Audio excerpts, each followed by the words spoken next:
എൻ്റെ സഹോദരി, നിങ്ങൾ ശ്രദ്ധയോടെ കേൾക്കുവിൻ. വിശുദ്ധ പൗലോസ് ശ്ലീഹ എഫേസുസുകാർക്ക് എഴുതിയ ലേഖനം 4-ാം അധ്യായം 1 മുതലുള്ള വാക്യങ്ങൾ. കർത്താവിനു വേണ്ടി തടവുകാരനായി തീർന്നിരിക്കുന്ന ഞാൻ നിങ്ങളോട് അപേക്ഷിക്കുന്നു. നിങ്ങൾക്ക് ലഭിച്ച വിളിക്ക് യോഗ്യമായ ജീവിതം നയിക്കുവിൻ.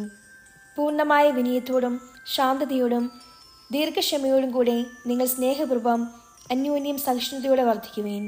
സമാധാനത്തിൻ്റെ ബന്ധത്തിൽ ആത്മാവിൻ്റെ ഐക്യം നിലനിർത്താൻ ജാഗരൂകരായിരിക്കുവിൻ. ഒരേ പ്രത്യാശയിൽ നിങ്ങൾ വിളിക്കപ്പെട്ടതുപോലെ ഒരു ശരീരവും ഒരു ആത്മാവുമാണുള്ളത്. ഒരു കർത്താവും ഒരു വിശ്വാസവും ഒരു ജ്ഞാനസ്നാനവുമേ ഉള്ളൂ. സകലത്തിലും ഉപരിയും സകലത്തിലൂടെയും സകലത്തിലും വർദ്ധിക്കുന്നവനും നമ്മുടെയെല്ലാം പിതാവുമായ ദൈവം ഒരുവൻ മാത്രം. കൃപാവരങ്ങളുടെ വൈവിധ്യം.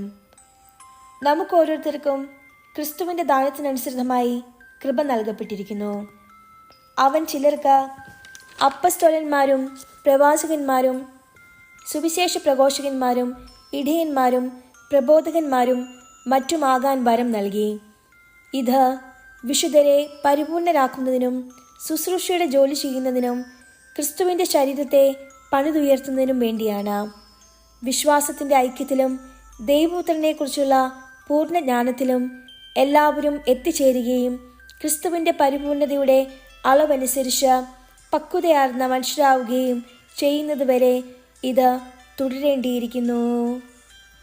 ദൈവമായ കർത്താവിന് സ്തുതി. എൻ്റെ സഹോദരെ, നിങ്ങൾ ശ്രദ്ധയോടെ കേൾക്കുവിൻ. വിശുദ്ധ മർക്കോസ് അറിയിച്ച നമ്മുടെ കർത്താവ് ശംശയുടെ സുവിശേഷം 4-ാം അധ്യായം 1 മുതൽ 9 വരെയുള്ള വാക്യങ്ങൾ. കടൽ തീരത്ത് വെച്ച് യേശു വീണ്ടും പഠിപ്പിക്കാൻ തുടങ്ങി. വളരെ വലിയൊരു ജനാവലി അവന് ചുറ്റും കൂടി.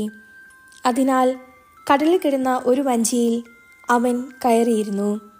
ജനങ്ങളെല്ലാം കടലിന് അഭിമുഖമായി നിന്നു. അവൻ ഉപമകൾ വഴി പല കാര്യങ്ങൾ അവരെ പഠിപ്പിച്ചു.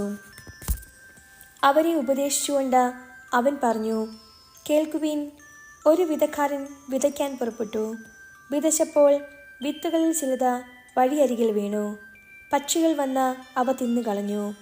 മറ്റു ചിലത് മണ്ണ് അധികമില്ലാത്ത പാറപ്പുറത്ത് വീണു.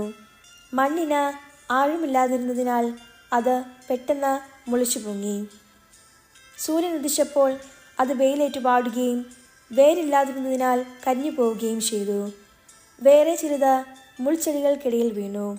മുൾച്ചെടികൾ വളർന്ന് അതിനെ ഞെരുക്കി കളഞ്ഞു. അത് ഫലം പുറപ്പെടുവിച്ചില്ല. ശേഷിച്ച വിത്തുകൾ നല്ല മണ്ണിൽ പതിച്ചു. അവ തഴച്ചു വളർന്ന് 30 മേനിയും 60 മേനിയും 100 മേനിയും ഫലം വിളയിച്ചു. അവൻ പറഞ്ഞു, കേൾക്കാൻ ചെവിയുള്ളവൻ കേൾക്കട്ടെ. നമ്മുടെ കർത്താവായ മിശിഹായ്ക്ക് സ്തുതി.